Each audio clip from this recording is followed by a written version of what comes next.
নমস্কার, শুভ সকাল। আমার পরিবারে আপনাদের সবাইকে অনেক স্বাগত জানাই। আজকে আমি আমার বাণী সংঘ মাঠে নাচটা ভগবতী ও পতঞ্জলি যোগপীঠে পৌঁছে গেছি। সেখানেই আমরা গান বাজনা সহকারে, শরীরচর্চা সহকারে নিজেদের শারীরিক এবং মানসিক উন্নতির জন্য প্রাণায়াম এবং যোগে সামিল হয়েছি। তারই কিছু মুহূর্ত আপনাদের সবার সামনে আমি তুলে ধরছি।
আমাদের গুরুত্বপূর্ণ প্রাণায়াম অনুলোম বিলোম আমাদের চলছে। নিয়মটা আমরা সবাই জানি। ডানাতে বিকাশ দিয়ে ডানাকে চেপে ধরে বানায় দিয়ে শ্বাসটাকে নেওয়া। পুরোপুরি শ্বাস নেওয়ার পর ডানাতেরই মধ্যমা অনামিকা দিয়ে বাদিকে নাককে আমরা চেপে ধরবো।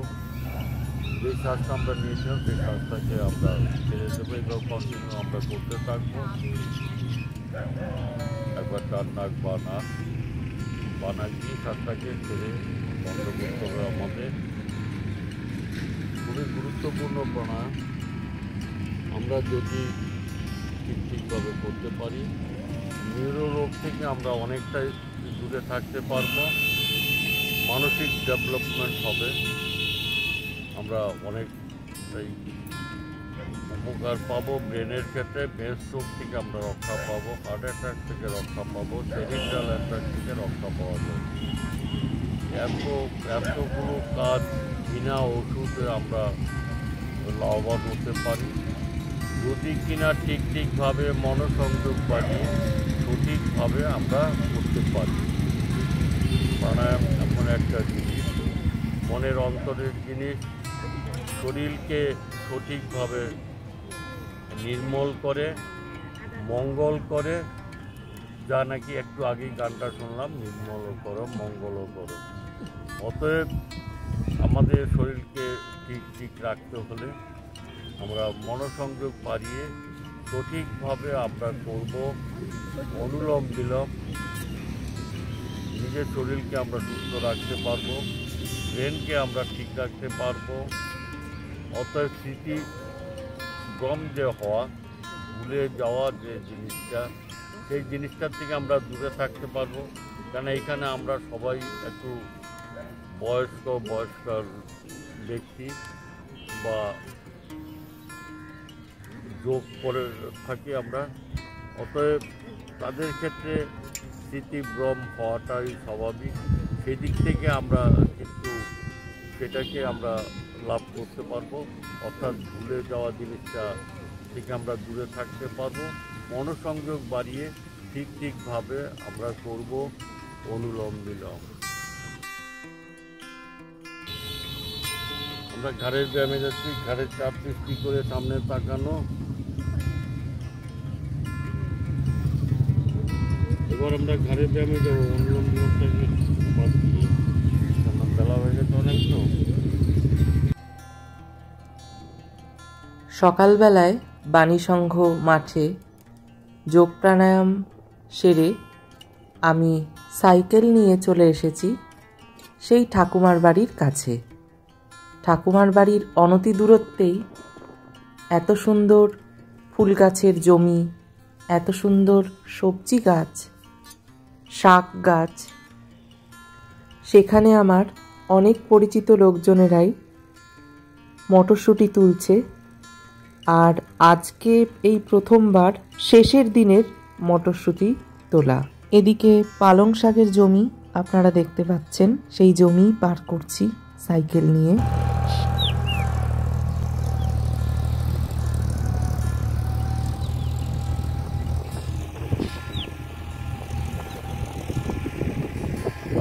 এইটা কি তোমাদের শেষবারের মতো ছুটি তোলা?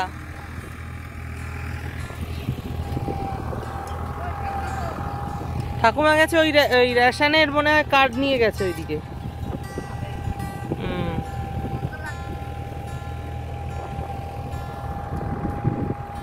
যাদের গ্রামের কাছে বাড়ি তারা অনেকেই এই আনন্দের সাথে মটরশুঁটি তোলে।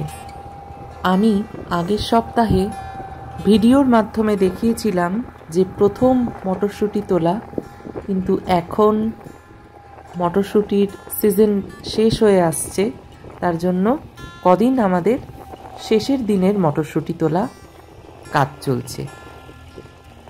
ওনারা ওনাদের মতো কাজ করতে থাকুক, আমি আপনাদেরকে ভিডিওর মাধ্যমে এই গ্রামটা, ক্ষেত খামার একটু ঘুরে দেখানোর চেষ্টা করি। ওইদিকে দেখুন সর্ষের ক্ষেত, সর্ষে তুলে রেখেছে, সেই সর্ষেগুলো ঝাড়াই করা হবে। এখানে খুব সুন্দর হাওয়া দিচ্ছে।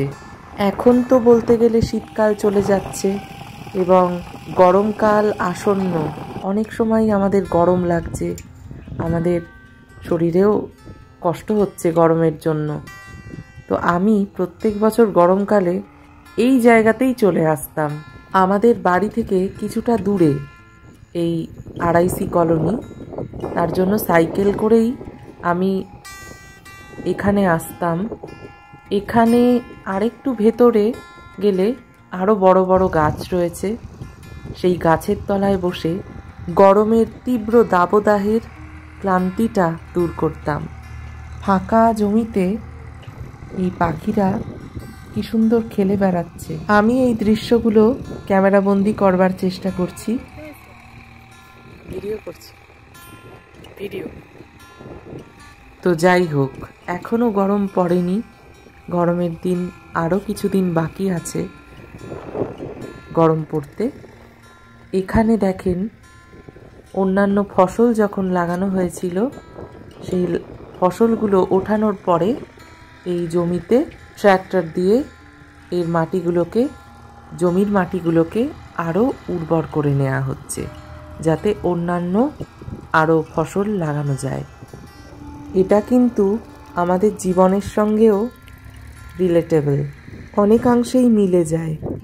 যেরকম যে কোনো বিষয়ে যখন আমাদের মন খুব ভারাক্রান্ত হয়ে যাবে, তখনই এমন কিছু করতে হবে যেটা আমাদেরকে আনন্দ দেয়, যেটা আমাদের মনের শান্তি দেয়, যেটা আমাদেরকে রিফ্রেশ হতে সহায়তা করে।